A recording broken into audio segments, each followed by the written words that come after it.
And there's one other thing. I think you're right about that, but there's one other thing that I wish I would have known before I started self-managing my own rental property.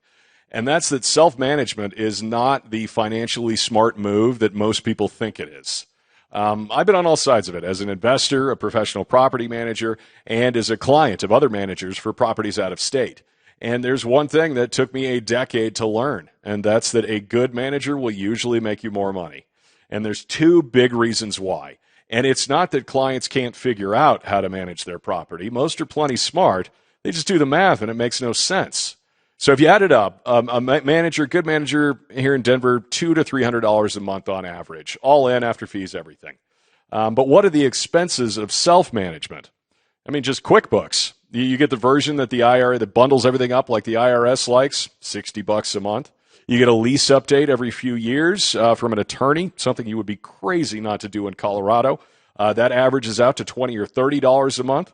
Just right there, you're almost halfway to what a manager costs. And then you've got to add in a little bit more vacancy, because a self-manager, they're not going to have the sophisticated paid marketing tools. They're not going to be Johnny on the spot with showings, so they're going to lose out to some faster landlords and managers. You add those in there, and most owners are easily net negative from where they would be if they just hired a manager. And, that doesn't even account for the biggest expense, which is the owner's time. If you make $100,000 a year for easy math, if you work full-time, that's about $50 an hour. If you spend 2 hours a month, which is very conservative, even for a professional property manager, coordinating vendors, researching regulations, dealing with tenant issues, whatever, most owners are going to be losing quite a bit of money self-managing.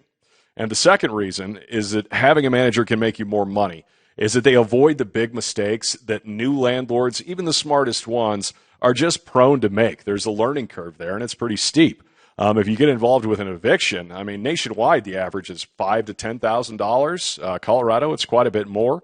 A compliance mistake and a lawsuit, break out your checkbook and clear your schedule. Those things are incredibly costly, and professional managers are just much less likely to make those mistakes. So if a good manager helps you avoid even one of those over the 10, 20, 30 years that you're going to own the property, they've covered their fee for years, not to mention you get all your time back. So that, I think, is why that statistically most property owners, when they do hire a manager, they never go back to do it yourself.